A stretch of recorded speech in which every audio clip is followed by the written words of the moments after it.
OBC Wine Project, which is really exciting. So a little bit of background on like why we're doing this. We've been around for 30 years and definitely been a big part of the Colorado craft beer scene and beer scene in general, but there's definitely a moment in times in industry to look at diversification, and it's been something that we've been looking at for quite a few years actually, and like what else can we do, where else can we craft, what can we put our hand in, and wine kind of came naturally to us, which was pretty cool. Some of our hop growers that we work with actually grow grape as well, so it was a really great conversation to be able to have and kind of segue us into this piece of, fermentation and the beverage world. And so it's been a really exciting process. We brought on Travis Green, who's going to kind of lead us through this whole tasting today, but he's our winemaker who came to us, which has been fantastic. And this is something that we can really put our hand in, really craft, really make sure that we're growing and just engaging with our fans and new fans and kind of tying it in. So been a really exciting process. So just want to kind of give a little bit of that introduction, but I'm really just going to hand it off to Travis and he's going to kind of take it from here. He's the man with all the knowledge and everything. So thank you guys for joining, and yeah, please make sure you throw in some questions and we're happy to answer them as we can. Awesome. Well, thanks a lot for that, Katie. I really appreciate it. As said, my name is Travis Green. I'm the winemaker here at the OBC Wine Project. I'm going to try to share a little bit share a bit here for a presentation, but I really want to keep this kind of casual. So if anybody has questions, feel free to pop into the chat, and we'll kind of keep an eye on that and answer them as we go. So to begin with, I kind of wanted to walk through really quickly how we kind of taste wine when we're talking about it. So I'm going to pour a little bit of wine in my glass here. I'm going to start with our white blend. We're going to be going from lightest to darkest here. But I did want to here we go. Let's see. I think everybody should be able to see that. So when we're starting, really the first step is going to be to see the wine. We want to take a look at the wine in the glass and really kind of observe it for a minute, taking note of the colors, the depth of color, and almost look at it like a diamond. Diamonds not only have clarity, but they also have brilliance, the way that the light kind of bounces back off of the wine. So in this case, I would say this is a water white wine. It's got a little bit of straw highlights and with very good clarity and brilliance. So next we're going to swirl the wine a little bit in the glass. And really what this is doing is kind of releasing some of those volatile aromas that bounce up out of the glass right into your nose. Give it another look. If you see any carbonation, this would be the time to note that. Next, really get your nose down into the glass and take a deep smell. Close your eyes and kind of let those smells trigger memories, and that's one of the easiest ways I find to really identify the flavors in the wine. Really allow that aroma to completely fill up your airway, and just begin brainstorming of some of the different flavors you encounter there. Next, we're going to sip, and in this case, we're really looking for all of those kind of aromas that you picked up on the nose. Do they follow through onto your palate? So let's take a quick sip as well.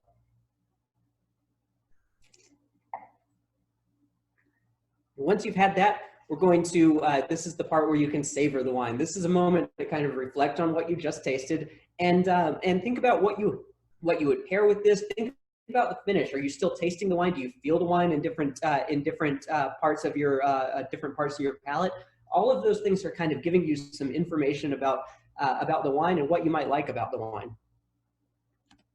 So we're starting off with our white blend. This is a majority of Pinot Gris, and I'm really excited about this one because it's got a really cool story. When the OBC Wine Project was launching, one of the things that really got us into wine was the fact that, as Katie mentioned, grapes and hops grow right next to each other. So in this case, the majority of this blend is Pinot Gris from Gauchy Farms in Willamette Valley. It's actually in Silverton, so in northern Willamette. This is the same farm that grows the strata hops that go into our Mountain Standard IPA, and right next to the hop field is a vineyard growing Pinot Gris. So that makes up the majority of this blend. As Willamette is really known for kind of lower alcohol, higher acid wines, and it's super well known for Pinot Noir and Pinot Gris. One of the cool things about this wine was the acid profile there. It was super zingy. You kind of felt it right down the sides of your palate. Very bracing, very bright. So we actually blended, worked with some other grapes, blended a little bit of Chardonnay in to round out the profile and give it a little bit more weight on the palate. We blended in a little bit of Sauvignon Blanc just to keep that acidity in check. And then we also added a little bit of Riesling just for some aromatics. So tasting this wine now, you really get a lot of that stone fruit. So peaches, nectarine. You also get quite a bit of grapefruit on the nose as well. And tasting the wine, you should feel it right down the sides of your palate, going back almost to your cheekbones, your jawbones. That's indicative of a certain acid that exists in this wine, malic acid, which means that this is a bright white wine that hasn't gone through malolactic fermentation. We also see that it hasn't had any barrel age as well. This was all stainless steel aged. So as I said, this is coming from Silverton here, and we're also going to expand our program in the fall. Harvest is right around the corner, so we're actually going to be working with Pinot Gris, Riesling, and Viognier from Gauchy, as well as some Pinot Noir and Pinot Gris from Hillsborough, Chardonnay from Van Duzer, and our sparkling rosé from Lorraine. So Willamette is an area that we're really fond of. It's an area that we want to continue working with in the future. It's kind of our spiritual home base there. So wanted to see if there were any questions about the white wine. Let's see. So we had a question from Marion. Where do we get our grapes? So the majority of the grapes in this blend do come from the Willamette Valley. This fall, we're going to be processing around 200 tons of grapes. Those are going to be sourced from Willamette, also from Washington in Yakima Valley and Wahluke Slope. And we're also going to be grabbing about 15 to 20 tons from the Western Slope in Colorado. We feel like we're a Colorado winery, so we definitely want to be working with some Colorado fruit as well. So next up, we're going to be tasting a little bit of the rosé as well. This is also one of my favorite wines. It's one of the it's a great wine for summer, especially on the patio. So I'm going to get a little bit of that in my glass here. So one of the things that really inspired us for this rosé were the rosés from the south of France, so Provence-style rosés. Generally, with those wines, they're primarily made up of Grenache, Mourvedre, Syrah, and Cinsault.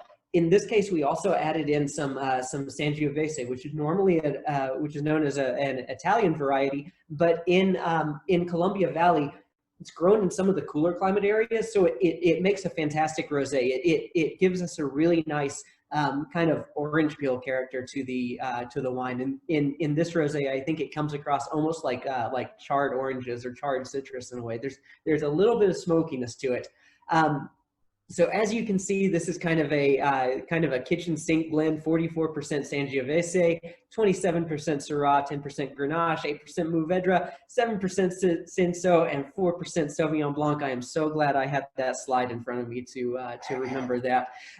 So tasting this wine, you can see from the color, it's a pale salmon color. That means that, well, one of the things that color can indicate is this is a direct press rosé. That means that these grapes were harvested specifically for making rosé. The grapes are harvested about 2 weeks before full ripeness. That way, we're keeping the alcohol lower and the acids higher.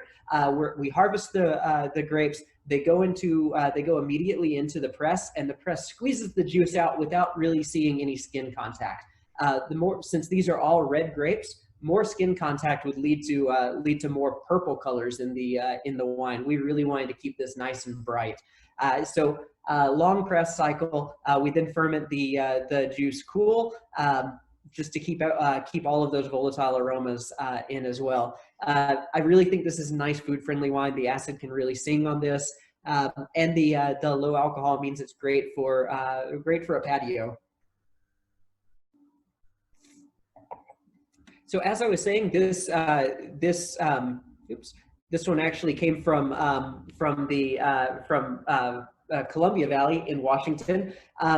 One of the cool things about Columbia Valley is that it's actually warmer than Napa Valley.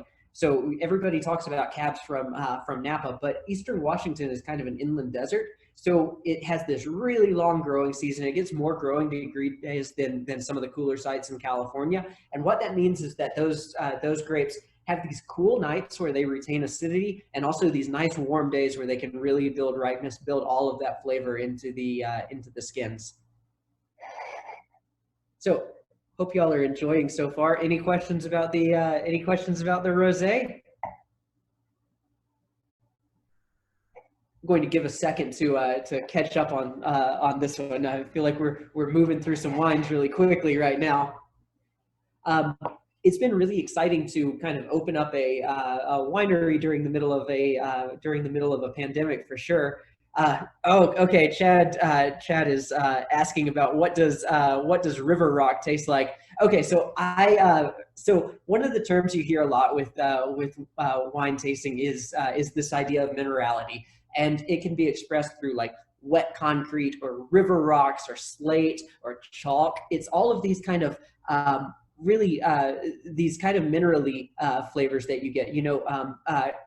Chablis is in Burgundy is really known for that kind of chalky slate character. Sometimes in older Rieslings, you also get slate up to like petroleum, so almost like wet concrete is a good way to describe it. But these are generally a function of both the grapes themselves and the soil that they are grown in.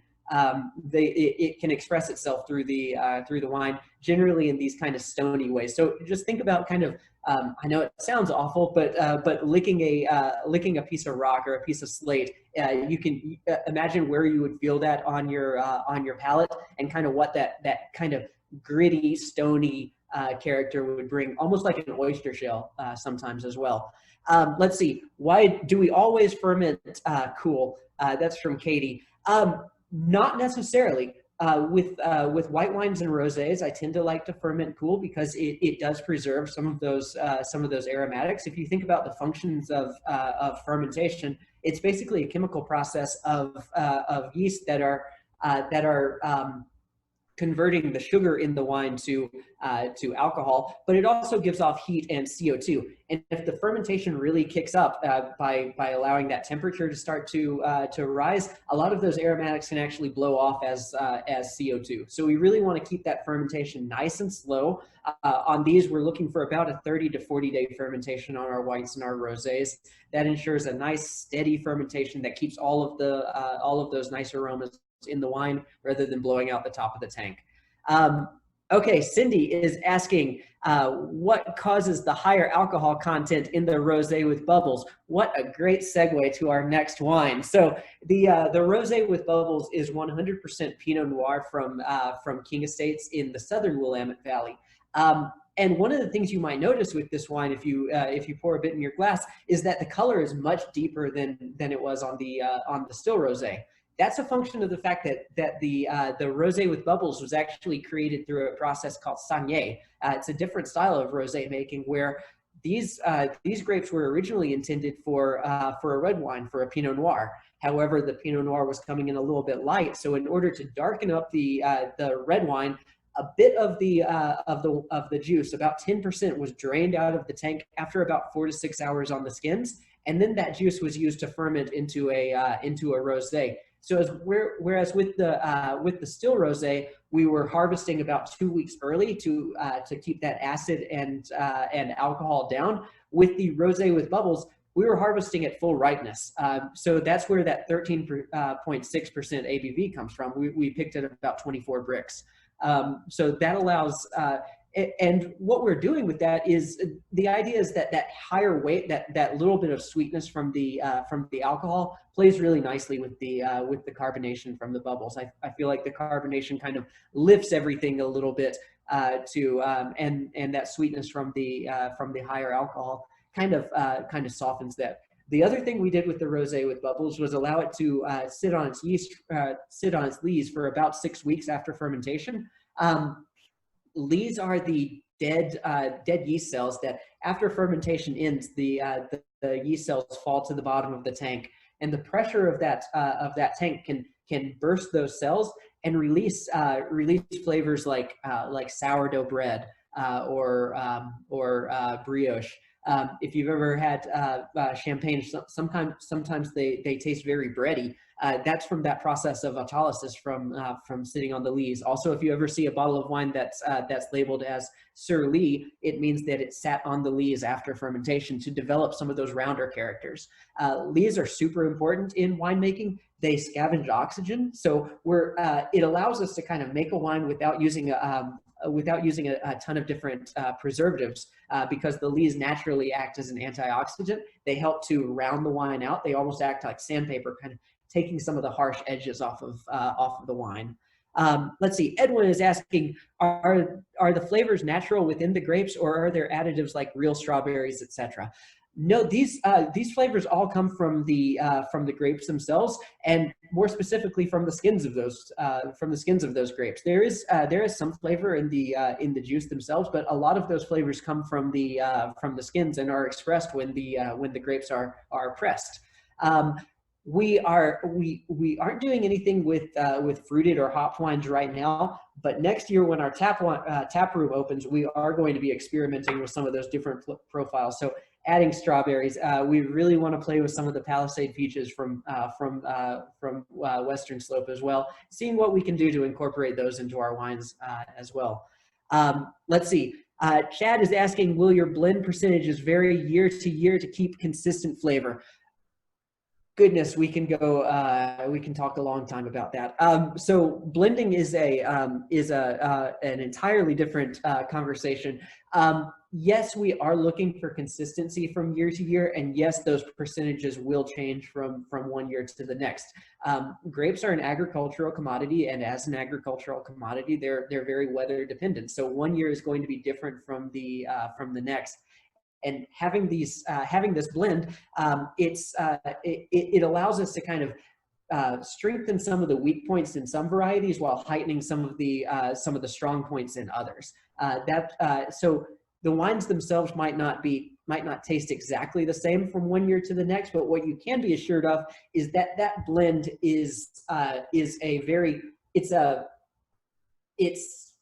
it's really the summary of that year in the vineyard. So if it's a cool year, the wine is going to taste a little bit different than if it's a warm year, and that's really just due to the flavors that develop in these grapes as they grow in the vineyard.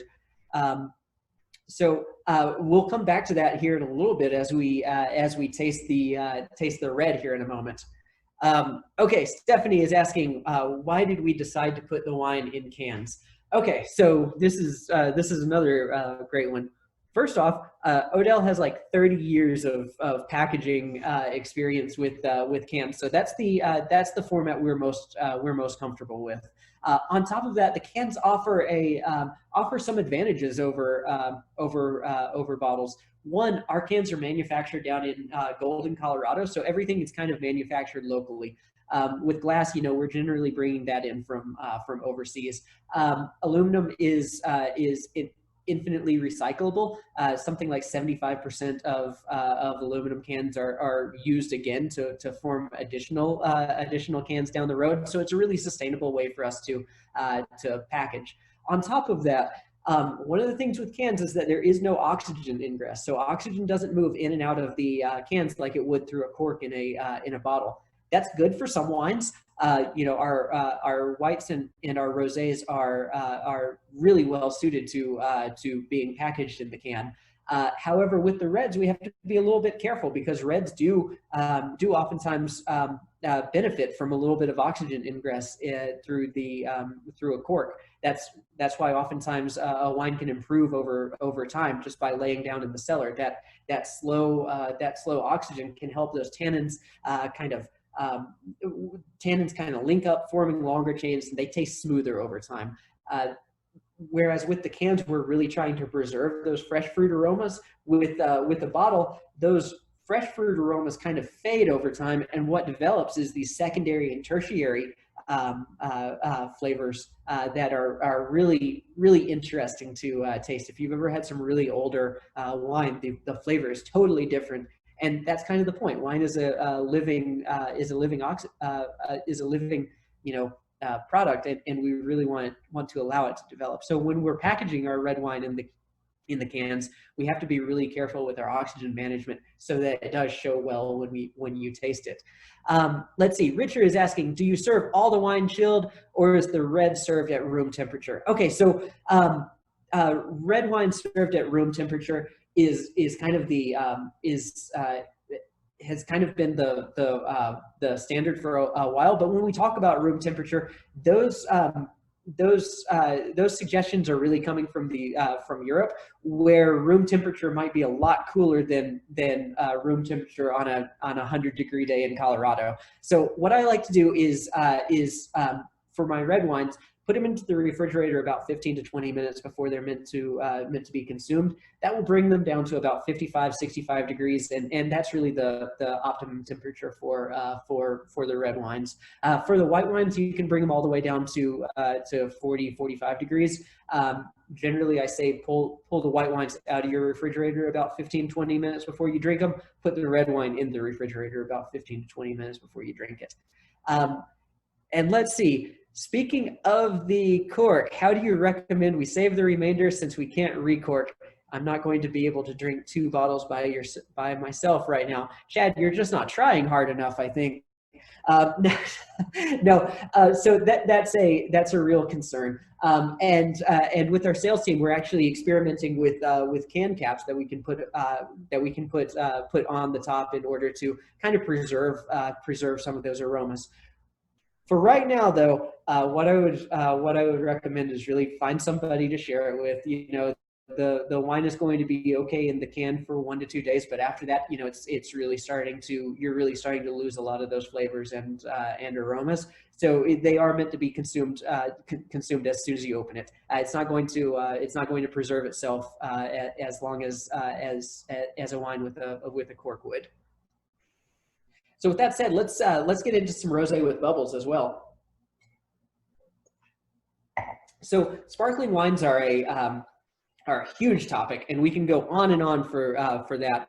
But where we're sitting is kind of at this 1.7 atmosphere. So a little bit somewhere between Vino Verde and Jacqueline and Moscato d'Asti. So really light effervescence. It's really not sparkling like you would think of like a cava, a prosecco, or a champagne would be. This is a lightly sparkling wine. You're really going to feel it a little bit more than taste it. So we're really shooting for that 1.7 to 2.0 atmospheres of pressure. One of the cool things about this wine is that the carbonation actually acts as a little bit like a blender in this. It kind of lifts the flavors. You kind of feel it a little bit on your tongue, and it really extends the wine as well. After you swallow, you still feel those little pricks of carbonation on your palate. It's super refreshing. It kind of dries everything out and makes you want to go back for another sip. Our rosé is with bubbles is made by incorporating CO2 into the tank as it's being bottled. But there are numerous different ways of making sparkling wine. For example, Moscato d'Asti, Frizzante is generally made using the Charmat method. That's pumping the wine onto a sugar and yeast solution in a tank, and then allowing that yeast to kind of ferment out the sugar, create the pressure within the tank, and then bottle it from there. Now that's totally separate from the champagne method, which is much more involved. In that case, they make a still wine and assemble a blend from multiple different varieties, multiple different vintages. Add a tirage of yeast and sugar to it. Cap it with a crown cap and allow it to ferment out, then sit on its lees for years sometimes.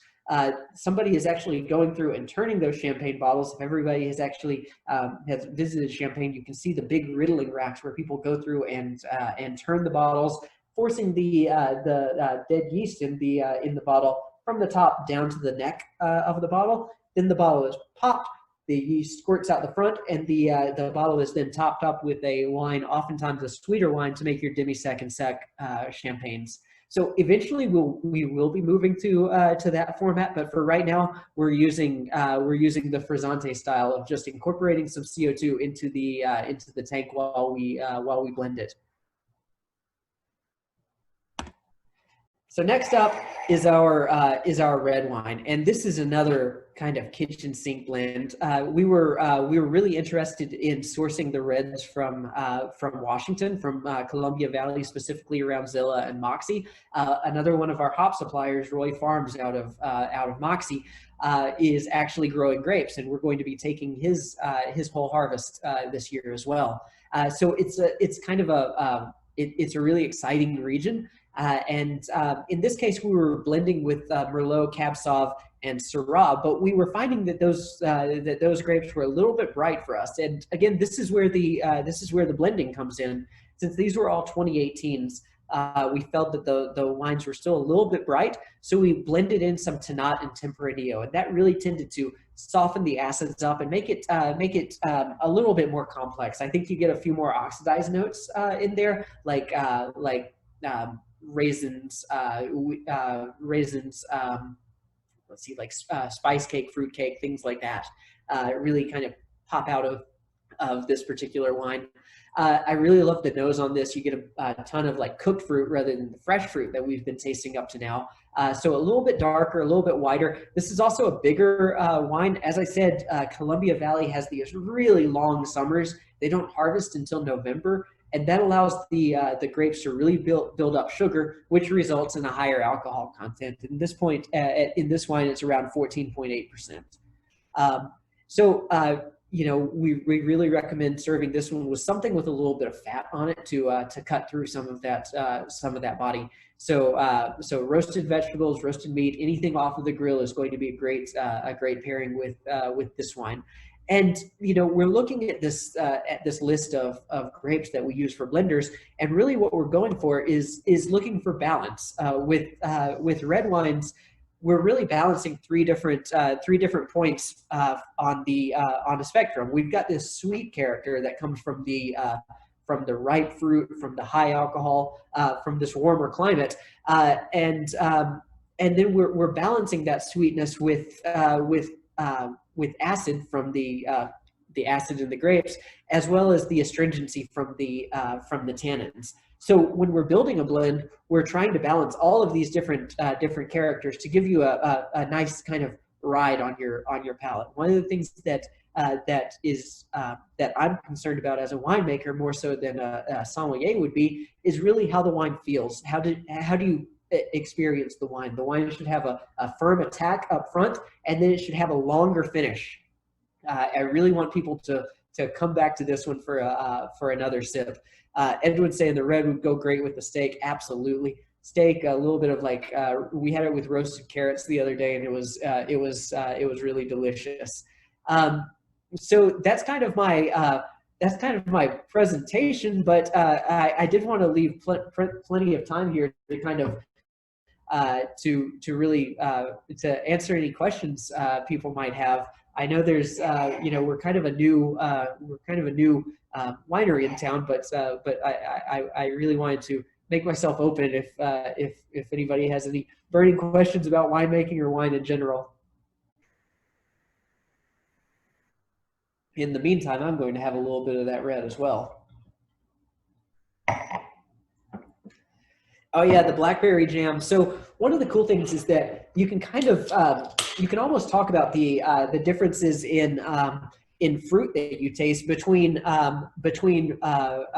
fresh fruit or red fruits like pomegranates, cherries, raspberries, things like that, or dark fruits, blackberries, plums, generally more spice. But once you dig down into that fruit, you really need to identify how the fruit was processed. You know, is it ripe? Is it ripe blackberries, or is it, like Sarah was saying, blackberry jam? That cooked fruit is something that comes with age. You know, that fruit started out tasting really fresh, but over time, those secondary flavors begin to come up, and the really fresh blackberry flavor kind of goes down into this jammy character as well. And that's one of the things I find really interesting about wine, is that it changes sometimes week to week, even when it's in the tank. So let's see. Have we had the red with chocolate? I have a couple of times. Yeah, chocolate to me, it pairs well. I get some like cocoa powder on the nose, but I would really recommend using kind of a bittersweet chocolate. I feel like the really soft kind of milk chocolate won't really stand up as well to this wine. It can be a little bit overwhelming, especially since this wine, the tannins are pretty low on this red. They're not super grippy, so a little bit of bittersweet will help balance that out. Two-parter. What has been your most popular wine thus far? What blends are you planning in the future? Okay, most popular wine so far. Gosh, Katie, I don't even know. My favorite one is the white. I feel like it's, you know, it comes from a special place. We've got connections to that one. It didn't cause me any problems in the fermenter, as opposed to some of the other ones. So we have a really good relationship there. Blend for the future. Goodness. So this year we're buying quite a bit of Viognier. Viognier is one of my favorite grape varieties. It's super aromatic. It's big. It's rich. And I'm super excited to work with that one. We also have two bottled wines coming out in October. That's a Chardonnay and a Pinot Noir. And both of those are really singing right now. We have them in barrels in the winery here, so we'll be moving them out of barrels and bottling probably around mid to the end of August, then giving them 6 weeks in the bottle before they come around and released. Let's see. Edwin says, "Okay, good deal. I like it with the dark chocolate. That's a good idea." You're asking why to go with bottles versus cans on those two. Let's see. So part of that is a stylistic decision. You know, I really like our can lineup, but the cans are kind of a snapshot. So when you open the can, you're kind of tasting what I taste out of the tank. The wine doesn't really develop in the cans, and because of that, we recommend kind of drinking it as soon as possible. You know, we're thinking of the wine in cans almost like you would think of an IPA, where fresher is better.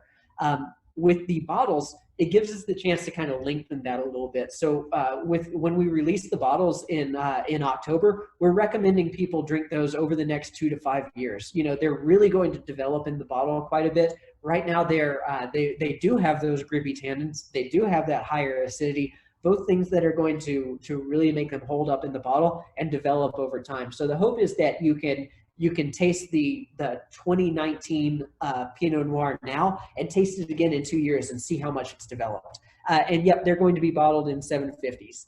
On top of that, next spring we're going to be opening our tap room here at the winery, and that's going to give us an additional 8 wines that we can serve on tap. And what I'm hoping to do with that is actually be able to show some of these components that go into our blend. So, for example, right now you're tasting our white blend, and you know it's Pinot Gris, it's Chardonnay, it's Sauvignon Blanc, and it's Riesling. Well, when the tap room opens, I'd like you to be able to taste all of those individually so you can see what they all add to the blend. And I think that's a really cool opportunity. Let's see. Yeah, we've got how are sales and receptions. Yeah, David says it's out of whites. Sales were a lot stronger than I was anticipating. We filled the pipeline really quickly, and then we immediately needed to package more. So we've got this tiny little can line in the winery, and right now we're running it just about every week to continue to package wines. And I think that's one of the things, you know, I mentioned a minute ago how how we really like these wines to be served fresh. One of the cool things about having the can line in the winery is that we can be really agile and do these short can runs so that you can be assured that everything that's on the shelf is the freshest we can get it. Yeah, so it's exciting. Harvest is right around the corner. Wine is a little bit different from beer. On the brewery, they're fermenting and creating beers, throughout the year. Almost every day the brew house is running. On the wine side, fermentation only really happens between September and November every year. Grapes grapes ripen on the vine, then they're harvested and fermented. That's it for the next year. So I think one of the interesting things about starting a winery at the brewery is really kind of expanding that time horizon a little bit. Whereas on the brewery side, they can create more product really quickly in order to fill demand. On the wine side, we're generally having to think 2 to 3 years in advance before when we're fermenting. So that definitely adds some complexities when launching a new brand. Yeah, the designs on the cans are so fun.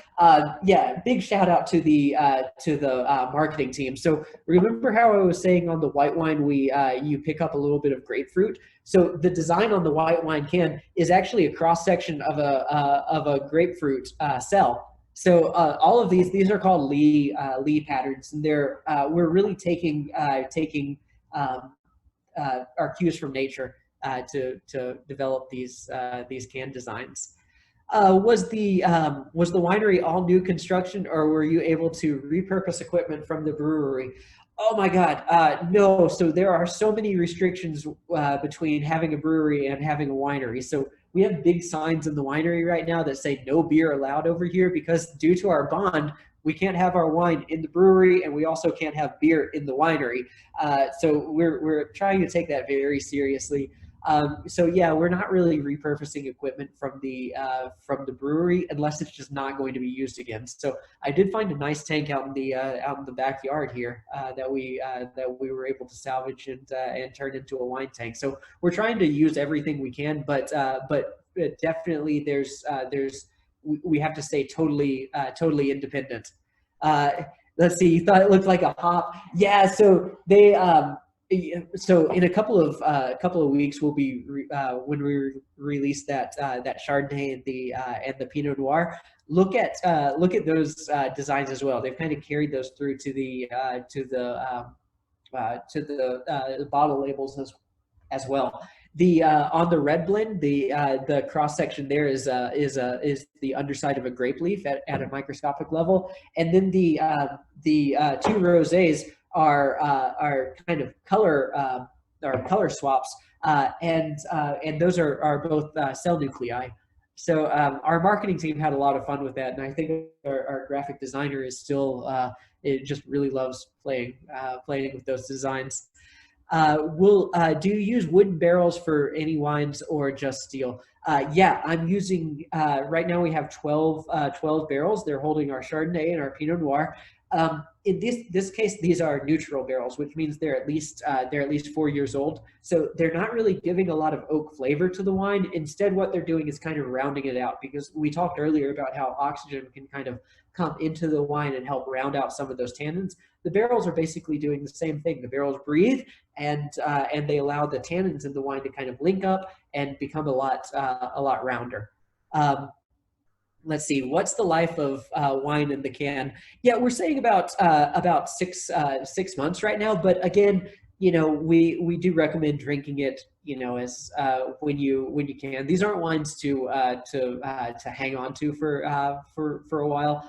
They're not going to develop in the can. And actually, one of the challenges of putting wine in the can is that wine is super acidic. It has a much higher alcohol content than beer, so it can't actually corrode the liner of the cans, interact with the aluminum, and create some off flavor. So we're looking at that kind of 6-month shelf life for the wines, but we're releasing them at a really controlled rate. So hopefully everything you're tasting is only 1 or 2 months old.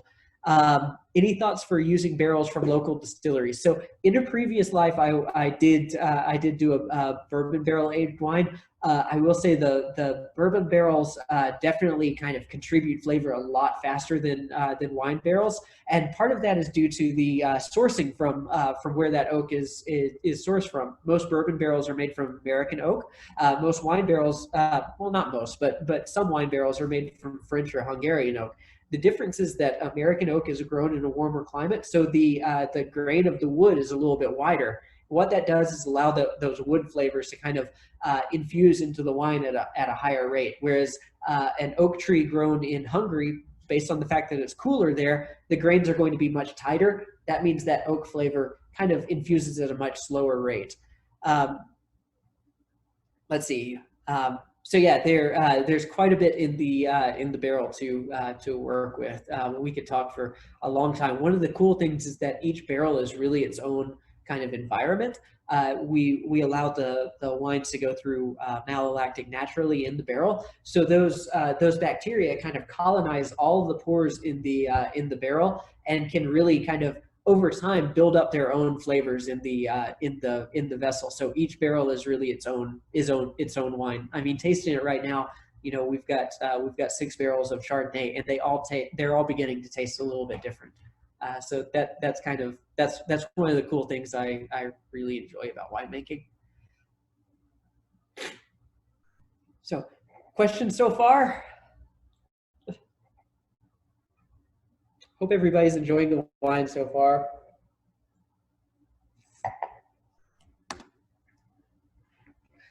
So one of the cool things that we're going to be working on this fall is sourcing from Colorado as well. I'm not sure if many people have been to the Colorado wineries, but we have quite a few over on the western slope, and it's interesting to see the differences between the viticulture there versus the viticulture on the west coast.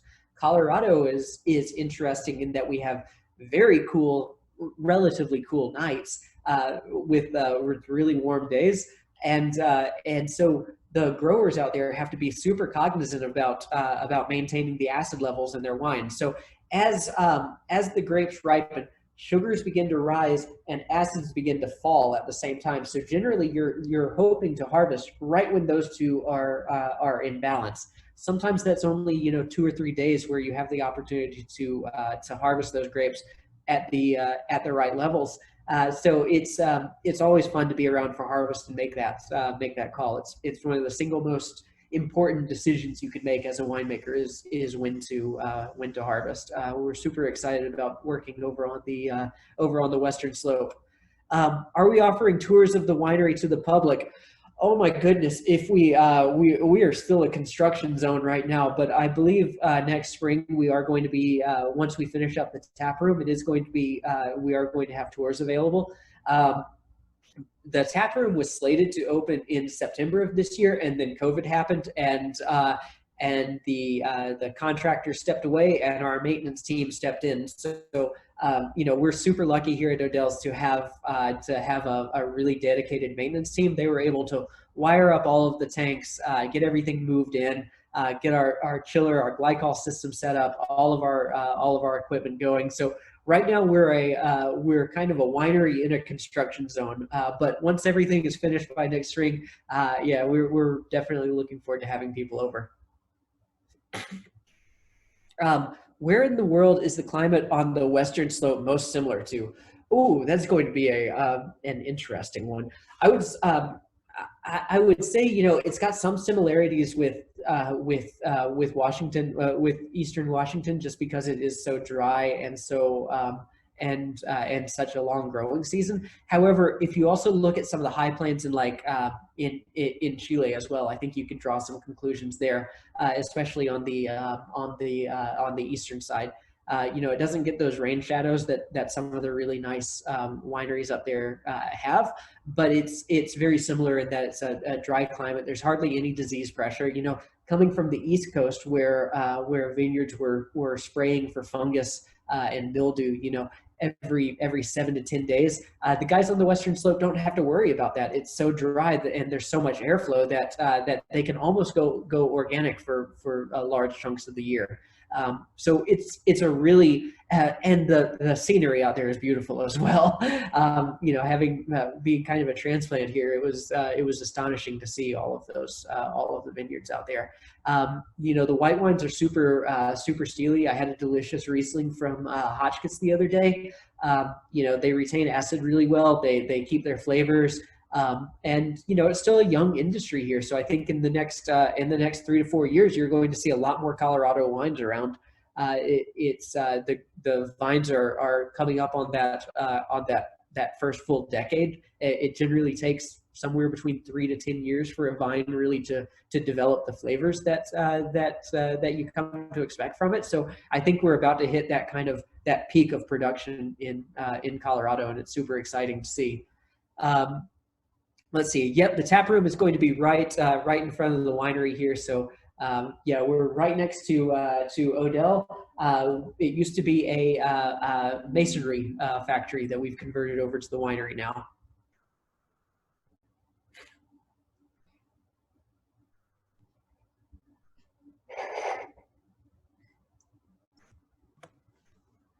Travis, I'm going to step in real quick and give a little bit of history of Odell, because Edwin asked, and I'd love to. I think that kind of like rounds out our whole story.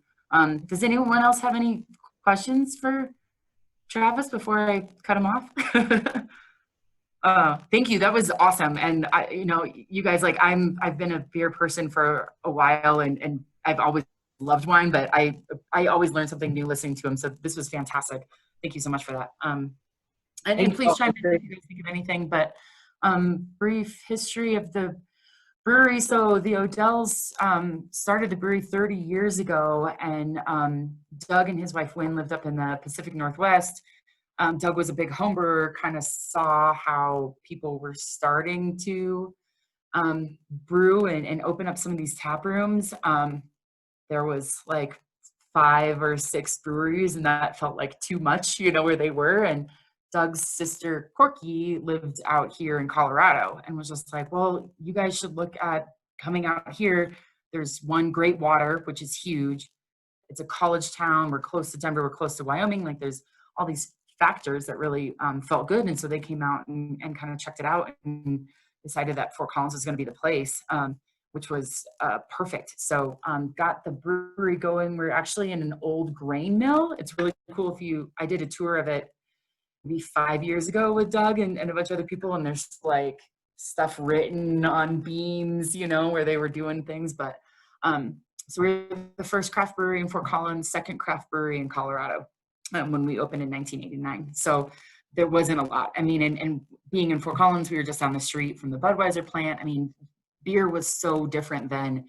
And so to really come in and really try to bring something else to the industry was huge and really exciting. And Fort Collins really took to it. And we were just draft only for about 7 years, moved over to where we are now, pretty much have built up that brewery from nothing. And so if you make it up there or have her make it up, we're not doing tours right now, obviously, but we will get back. But there's a lot of images online, but just to see kind of where we started and kind of where we've grown off, and to what Travis was just saying about, we moved over next door to expand our barrel program, and then kind of had this space which worked out perfectly for the wine. And so we were able to license off the winery, still have it connected with everything at the brewery. So our production, our maintenance, like everyone can kind of work simultaneously between the two, which has been fantastic. But we've always just kind of wanted to stay local, stay independent, and stay crafted. And that's huge. And so we are family run. We are an ESOP. The Odells are still involved, even though they're stepping out a little bit, but we've given kind of the power to our people, if you want to say that, which is fantastic. And so we want to really support what independent craft beer can be and really keep supporting this industry. We're only, I say only because it's taken us 30 years to get to 19 states, but we're just kind of in the center chunk of the country. We just went out to California, which is the first time we hit a coast. So we really want to keep our beer close. It keeps our quality, on point. we don't want to go beyond our means. The Odells have always wanted to be a smaller, deeper pond than a really wide, shallow pond, if that makes sense. And coming into the wine project helps us do that because we can dive in. And right now, the wine's only in Colorado, and Colorado's our home turf, right? We sell 64% of our sales here in Colorado. I mean, it's very, very important to us. And so it's our backyard, and we really want to provide what we've learned and gained, and also our risks and our experimentations that we're willing to do, and give that to our industry.